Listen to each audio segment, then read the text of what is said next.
Good morning.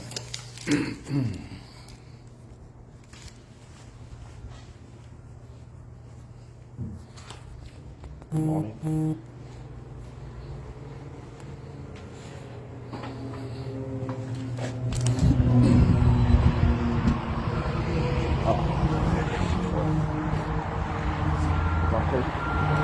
Bonjour à tous. Oh là là, faut que je tienne compte du facteur bruit et vent. Alors on est obligé encore de se déplacer, chers amis auditeurs, pour se mettre dans les meilleures conditions et pour se parler. Parce que voyez-vous, je me rends compte de l'importance qu'il y a que les enfants du Cameroun puissent se parler. Et je mesure avec le temps la chance que j'ai d'avoir 30 millions de frères et sœurs. Je suis très heureux de vous retrouver ce matin après le live tonitruant qu'on a eu vendredi dernier avec beaucoup de partage de votre part. Je vous remercie. Beaucoup de partage de la part de beaucoup d'entre vous. Alors aujourd'hui, la musique de ce live, c'est Richard Bonnet essentiellement, vous le savez. Mais on n'aura pas le temps d'écouter de la musique parce qu'on a plusieurs sujets à l'ordre du jour.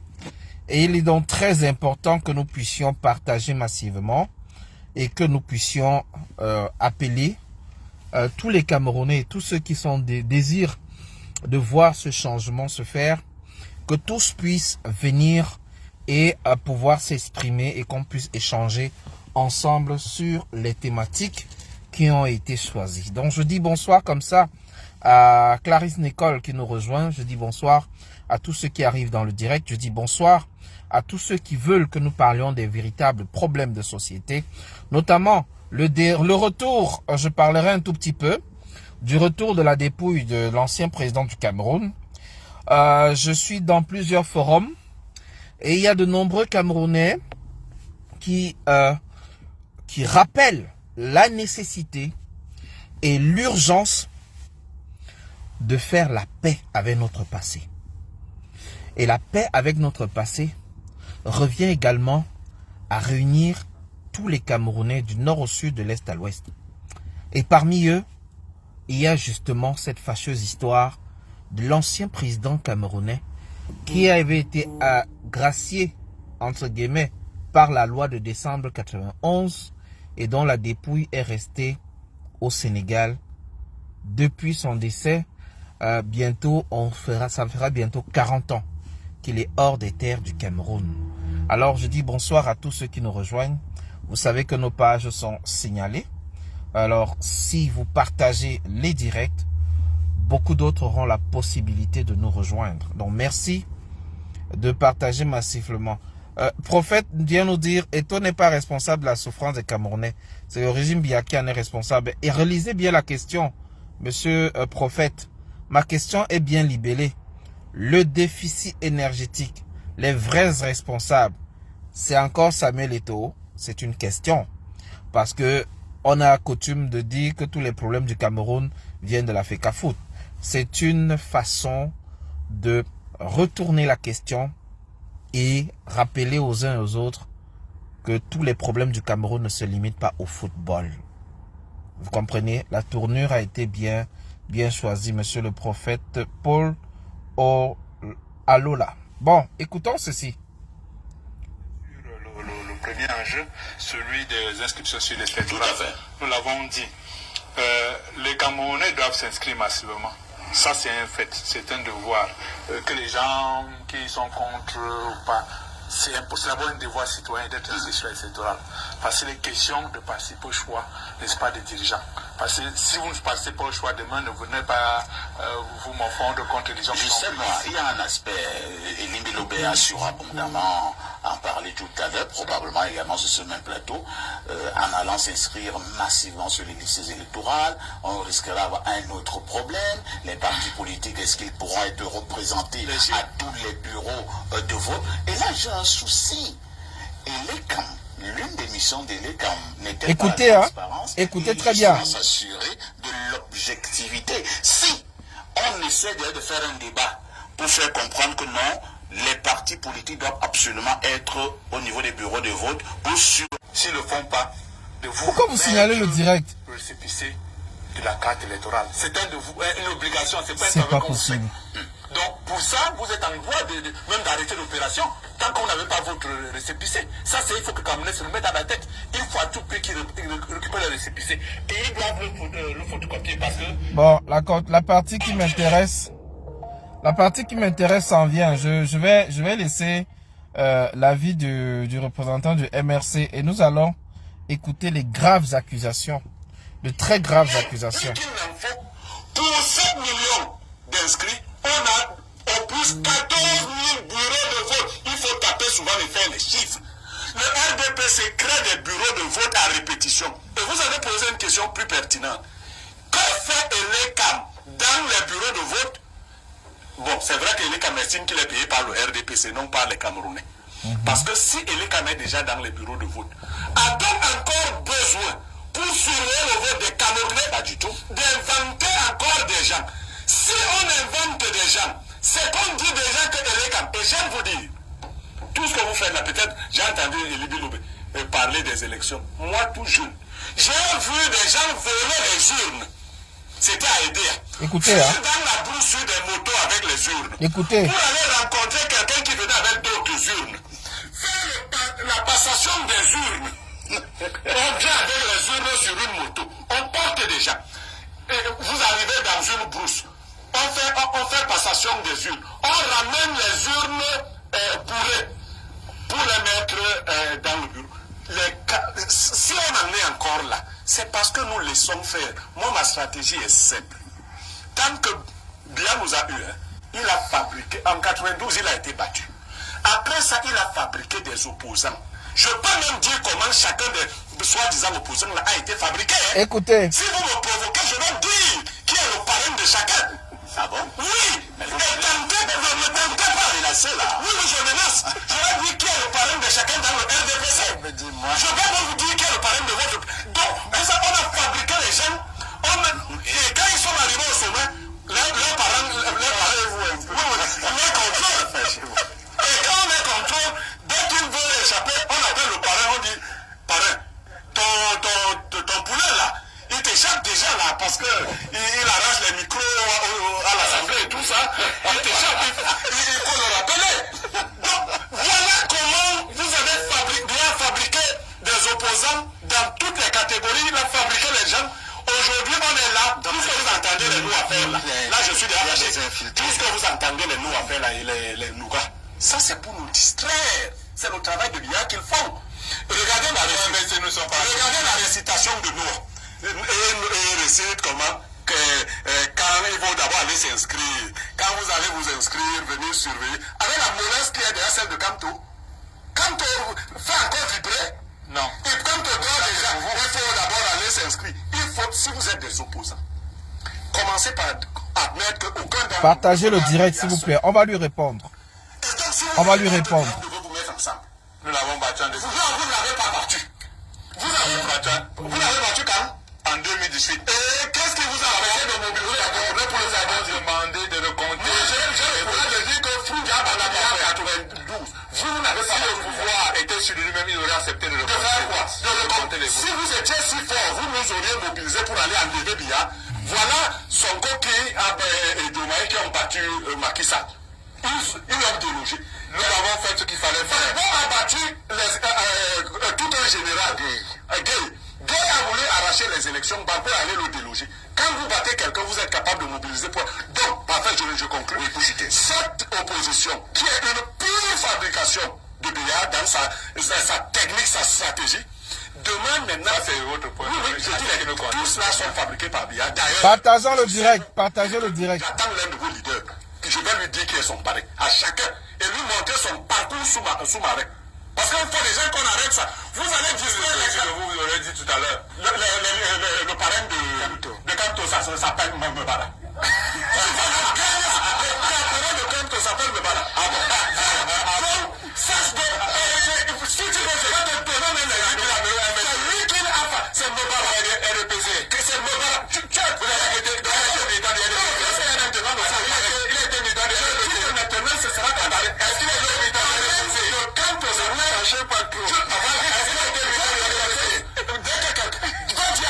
J'ai dit que son parrain s'appelle Moubarak. C'est vous qui le dites. J'ai pas besoin de dire quand on a dit que vous voulez le parrain de d'accord, on fera pas le nom du plainte. Vous voulez qu'on dise le parrain de je pense que c'est bon comme ça. Je pense que c'est les des gens nous troublent. On a dit à Moubarak, fabrique-nous le type là. Il a dit, il a fabriqué. Et la réponse, la réalité est là. C'est lui qui l'a fabriqué pour devenir sommité international. Donc c'est lui qui l'a fabriqué par tout. On fait la politique. Quand la politique faisait pas la politique. Il n'a jamais. Il va regarder quand tu as commencé à faire la politique. Quand Tokyo a commencé à faire la politique. À quel moment il était actuellement et récemment. C'est pas qui a fait Moubarak est arrivé où il a fait que il est beaucoup. Il est dit depuis combien de temps? On va répondre à ce monsieur. Partageons le direct s'il vous plaît. Venir sur des plateaux et déverser autant de mensonges et d'inepties. Voilà. Clarisse Nicole, vous l'avez bien constaté. Le live est hyper signalé. Je vous invite s'il vous plaît à partager et à mettre les cœurs. Nous allons répondre à ce monsieur. Et ce n'est pas très compliqué. On lui demande depuis quand est-ce que le professeur Maurice Kamto fait la politique. Il dit il n'y a pas très longtemps. Je tiens donc à vous rappeler que le directeur de campagne de Ni John Frondi aux élections présidentielles de 92 s'appelle Maurice Kamto. Professeur Maurice Kamto. Il est important de replacer les choses dans leur contexte. Et lorsqu'il y a des gros mensonges comme ceci, il ne faut pas laisser passer. Il est important que le MRC, par sa cellule juridique, porte plainte à ce monsieur qu'on appelle Serge Aimé Bikoy, qui est sur le plateau de l'émission, comment on appelle ça, Info TV ou quelque chose comme ça. Partageons le direct s'il vous plaît. Vous voyez, aux élections de 2018, celui qui faisait ce sale boulot s'appelait le professeur Charlemagne Messanga Nyamding. Il était allé jusqu'à accuser le professeur Maurice Kamto d'avoir été accusé d'attouchement sur mineur. Et lorsque l'élection est passée, dans une émission à Canal 2, il s'en est excusé face au professeur Bahebek, qui l'accusait d'avoir tenu des propos qui étaient indignes de son rang. Aujourd'hui, on vous sort un chapeau, quelque chose d'un chapeau, en disant que tous les opposants ont les parrains dans le RDPC. Et on vous dit que le parrain du MRC, oui, c'est pas Aimé Bikoy, c'est qui?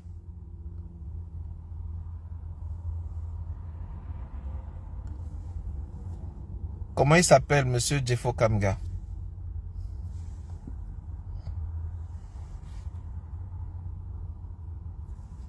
Ah voilà, Blaireau Niemek, merci beaucoup.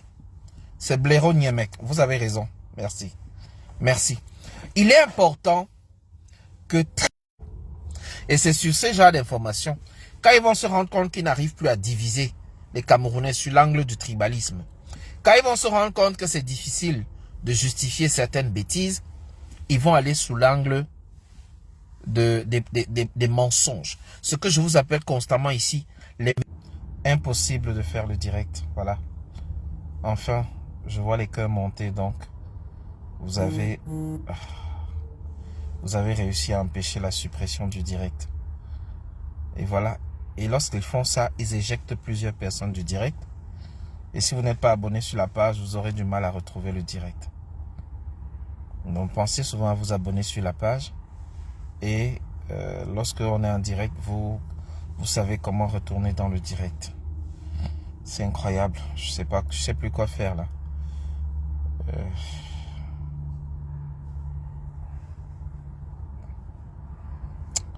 Je ne sais plus quoi faire avec ces gens. Je tiens à rappeler que parmi les points de l'ordre du jour, nous avions le retour du couple Aïdjo. Nous avions les accusations graves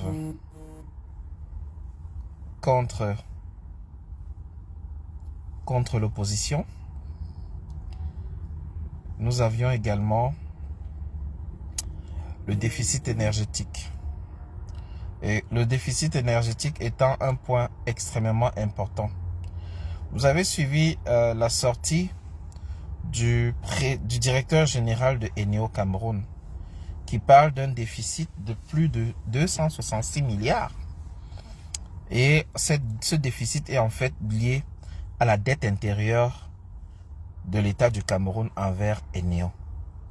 Cela nous a permis de comprendre de manière très claire. Parce que là, je vais d'abord changer de sujet et on va y revenir tout après. Je dis bonsoir également à mon jeune frère qui est connecté en ce moment. Je viens de prendre ma pause. Bonsoir à Lisa Tamge. Bonsoir à Ewane Epandi. Bonsoir à tous ceux qui nous rejoignent. Vous pouvez le constater, Facebook ne nous laisse pas respirer. Et Facebook ne nous permet pas de faire les lives. Facebook est décidé à nous empêcher de nous exprimer. Alors si vous faites des partages suffisamment nombreux et si vous mettez des cœurs, peut-être que nous arriverons à poursuivre ce direct qui est terriblement attaqué. Comme d'habitude, ils essayent d'attaquer nos directs. Si nous parlions de Samuel Eto'o-Fils, ils allaient ouvrir la bande passante. Mais comme nous parlons des problèmes des Camerounais, ils sont les premiers à fermer la bande passante et empêcher nos abonnés habituels de recevoir les notifications et faire le maximum d'efforts pour que nous ne puissions pas diffuser nos différents lives. Alors je tiens à remercier tous ceux qui se battent pour que nous puissions continuer ce combat et que nous puissions continuer cette diffusion.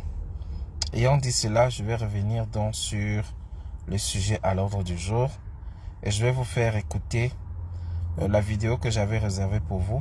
Premièrement, le directeur de l'Eneo. Écoutons le directeur de l'Eneo. Qui d'un point de vue, de l'activité commerciale est bénéficiaire. C'est-à-dire que les résultats d'Eneo sont positifs. Le problème, c'est la trésorerie d'Eneo. C'est-à-dire que, et donc ça c'est central, et vous me disiez, est-ce que les dettes d'Eneo empêchent Eneo de pouvoir exercer ses missions correctement? La réponse est oui. C'est oui. La réponse est oui, pourquoi? Parce que quand Eneo facture à ses clients l'électricité qu'il leur a délivrée, et que ses clients ne payent pas, eh bien, Eneo se retrouve limité dans sa capacité à pouvoir payer ses fournisseurs. Parce que c'est comme si vous aviez une entreprise commerciale, que vous produisiez quelque chose qui a de la valeur et qui fonctionne et qui a un appétit sur le marché, mais que ceux à qui vous le livrez ne vous payent pas. Vous allez à un moment donné vous adresser à votre banque en disant des outils de production. Et donc, à la question que vous posiez, est-ce que c'est un problème central? La réponse est éminemment oui. Mais c'est même pire que ça. Parce que je disais tout à l'heure que nous sommes dans un secteur qui est intégré, et ça pose des problèmes. Et donc il est urgent de retrouver, parce que le secteur de l'électricité aujourd'hui vit un équilibre fragile, notamment par rapport à cette crise financière qui affecte l'ensemble des acteurs du secteur et in fine qui affecte la qualité de service. Je vais revenir sur cette sortie. Vous voyez comment Facebook dérange? Oui, bonsoir Lisa. J'ai un outil qui me permet de voir les gens se connecter et les gens arriver dans le direct. Donc, même sans que les gens ne commentent, je peux savoir les qui sont dans le direct. Et c'est comme ça que je peux savoir les qui signalent souvent le direct. Et malheureusement, notre équipe doit également faire l'effort de mettre les cœurs dans le direct. Parce que en même temps que nous travaillons sur l'appareil avec le deuxième téléphone, je ne peux pas être en train de vous entretenir sur un sujet et être en même temps en train de bloquer les gens qui signalent le direct. Le direct est signalé par une officine bien connue, par un groupe de personnes bien connues, bien payées, par qui vous savez, dans le but de bloquer les pages et dans le but d'empêcher la diffusion de la vérité. Alors si vous ne partagez pas et si vous ne mettez pas les cœurs, le live va se couper. Et lorsqu'il sera coupé, je ne pourrai plus relancer la diffusion parce que Facebook, ce qu'ils font, c'est que lorsqu'il y a beaucoup de signalements sur une page, sur un live, ils le coupent d'abord en se disant peut-être que c'est une vidéo porno, peut-être c'est une vidéo qui enfreint les règles. Il faut d'abord couper pour éviter la diffusion prolongée, aller analyser et ensuite voir. Donc si vous ne mettez pas les cœurs, ils ne vont pas nous laisser. C'est ça le problème. Donc je vais revenir donc sur le direct pour vous dire, franchement, faisons l'effort de mettre les cœurs, d'appuyer sur le bouton rouge ou alors sur le cœur, le symbole du cœur ou alors le bouton bleu. Et plus nous en mettons dans le direct, plus ça agrandit la bande passante et plus ça anéantit les têtes de mort que ceux-là essayent de mettre. Bonsoir donc à Clarisse, bonsoir à Eton Deluxe, bonsoir à tous ceux qui sont là. Je viens de vous faire passer le communiqué du directeur de Neo. En tant que manager, en tant qu'expatrié qui travaille sur le territoire camerounais, il fait donc attention de ne pas accuser directement les autorités, mais il vous dit une vérité claire, une lapalissade. Il vous dit que l'État, au 31 décembre 2023, doit 266 milliards à l'entreprise Eneo. J'ai envie de vous poser la question. Que vaut Eneo en termes de capital pour que seul l'État leur doive 266 milliards? Voilà pourquoi Eneo, pour compenser ses fins de mois, arrondit ses fins de mois, vole les citoyens camerounais. Eneo est obligé de vous bombarder des factures. 20 000, 17 000, même quand vous n'avez pas eu l'électricité. Parce que le gouvernement utilise l'électricité et ne paye pas. Mais on veut vous l'expliquer simplement comme ça. Vous venez signaler les lives. On veut vous dire la vérité que vous vivez, mais vous venez signaler les lives. Les compteurs qu'on a modifiés chez vous, chez les clients Eneo, les compteurs qui sont venus modifier pour vous mettre des compteurs prépayés, vous pensez que c'est pourquoi? C'est parce qu'ils n'ont plus l'argent. Et les gouvernements leur doivent de l'argent. Eux-mêmes ne peuvent pas prolonger la distribution de l'électricité parce qu'ils n'ont pas d'argent. Et cet argent, qui a cet argent? C'est le gouvernement du Cameroun. Et lorsqu'on vous dit ça, vous dites, ouais, mais ce qui vous intéresse, c'est Eto. Ce qui vous intéresse, c'est la FECAFOOT. Ce qui vous intéresse, c'est les Lions indomptables. Voici tout un directeur d'entreprise qui accepte de se livrer, qui accepte de venir dire haut et fort la vérité dans une histoire de mafia. Comment expliquer que l'État du Cameroun, qui a des budgets de plus de 3 000 milliards chaque année, ne puisse pas payer les factures d'électricité pendant de longues années? C'est de la mafia. La ligne 80, les lignes 65 et les lignes 94 servent à quoi? Si les lignes 94 et autres servent à donner l'argent aux petits copains, à plus forte raison, le paiement des factures dues par l'État, c'est le ministère des Finances. Tout un ministère, tout un directeur de Eneo, tout un directeur Eneo vient vous expliquer en live dans une émission de grande audience sur Balafon TV que, voilà, ils sont encore en train de signaler, regardez, ils signalent le direct. Voilà, ils sont en train de signaler le direct. Là, je les surveille. Voilà, ils sont en train de signaler, ils signalent. Mettez les cœurs, les amis, agrandissez la bande passante. Tout un directeur de Eneo vient vous expliquer que l'État camerounais leur doit 266 milliards. Regardez, il signale le direct. 266 milliards de francs CFA. 266 milliards pour l'électricité. Et cette électricité est utilisée par les généraux, les ministres, les directeurs, les grandes personnalités, les hauts responsables, la présidence et bien d'autres. Oui. Le live est sévèrement attaqué, Chantal Biya. Ils ont décidé de nous empêcher de parler. Lorsqu'on annonce même 1 heure de direct, les gens entrent dans le direct, ils ne voient pas le live. Pourtant, nous sommes en live. Les gens sont entrés dans la page. Les gens m'écrivent que Félix, on ne voit pas le live. Pourtant, nous sommes en live. Parce qu'ils savent que quand nous disons des choses, elles sont vraies. À 99%. Ils ne veulent pas que nous nous exprimions. Ils ne veulent pas que le message porte. Alors c'est vous qui faites que le message puisse porter. C'est vous les transpondeurs, c'est vous les relais.